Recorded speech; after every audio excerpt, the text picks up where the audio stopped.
আসসালামু আলাইকুম এভরিওয়ান। স্বাগতম জানাচ্ছি সবাইকে আমার আজকের এই চুই ঝালের মাংসের রেসিপিটি দেখার জন্য। তো চলুন শুরু করে ফেলি। প্রথমে কড়াইয়ে তেল দিয়ে দেব এবং দিয়ে দেব পেঁয়াজ এবং আস্ত গোটা মশলা, দারচিনি, এলাচ, লবঙ্গ এবং তেজপাতা দিয়ে একটু ভেজে একটু পানি দিয়ে এর মধ্যে দিয়ে দেব লবণ, আদা রসুন বাটা, জিরে বাটা, গুঁড়া মশলা, হলুদ, মরিচ এবং ধনে একসাথেই গুঁড়া করা। তারপরে দিয়ে দিলাম মাংসটা। আমি এখানে গরুর মাংস ব্যবহার করেছি। আপনারা চাইলে গরু, খাসি যেকোনো মাংস দিয়েই করতে পারেন, অথবা মুরগি, অথবা যেকোনো বড় মাছ। মাংসটা আমি কিছুক্ষণ কষিয়ে নেব। ঢাকনাটা দিয়ে ঢেকে দিলাম কিছুক্ষণের জন্য। এরপর ঢাকনা উঠিয়ে বারবার এটা নেড়ে দিতে হবে এবং আমি মরিচের গুঁড়াটা দিয়ে দিলাম। আমাদের কষানো হয়ে গিয়েছে এই পর্যায়ে। আমি এবার দিয়ে দেব গরম করে রাখা পানি। গরম পানি দিলে এটার টেস্টটা ভালো আসবে। মাংসটা হতে হতে এবার আমি চুই ঝালটা প্রসেস করে নেব। এই তো আমার চুই ঝাল। আমি এটা অনলাইন থেকে অর্ডার করেছি। আপনারা চাইলে যে কোনো বড় বড় সুপার শপ থেকেও এটা কিনতে পারেন।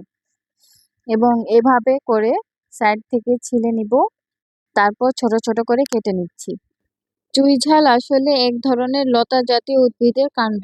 বয়স যতই বাড়ে এটা তত মোটা হয় এবং খেতেও মজা হয়। এই তো আমার চুই ঝাল কাটা শেষ। এই যে এইভাবে করে আমি কেটে নিয়েছি এবং এটা ব্যবহার করব সবার শেষে। এই তো এইদিকে আমার মাংসটা অলমোস্ট হয়ে গিয়েছে।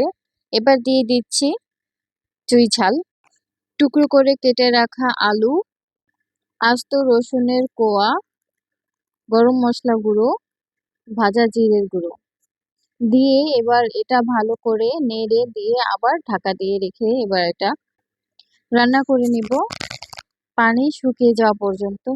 এই তো আমার মাংস এরকম হয়ে গিয়েছে।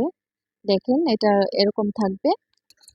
রান্নায় চুই ঝাল ব্যবহারে যে কোনো রান্নার স্বাদ অনেক গুণ বেড়ে যায় এবং অন্যান্য মশলার মতোই রান্নায় চুই ঝাল ব্যবহার করা হয় এবং এটার কারণে মাংসটা কোনোভাবেই ঝাল ঝাল হবে না, তবে এটা চিবালে ঝাল ঝাল লাগবে। এই তো তৈরি হয়ে গেল খুলনার ঐতিহ্যবাহী চুই ঝাল দিয়ে গরুর মাংস। ভিডিওটা আপনার কাছে কেমন লাগলো অবশ্যই কমেন্ট করে জানাবেন। আজকের মতো এই পর্যন্তই। দেখা হচ্ছে আবার নতুন কোনো ভিডিওতে। সেই পর্যন্ত সবাই ভালো থাকবেন, সুস্থ থাকবেন। আল্লাহ হাফিজ।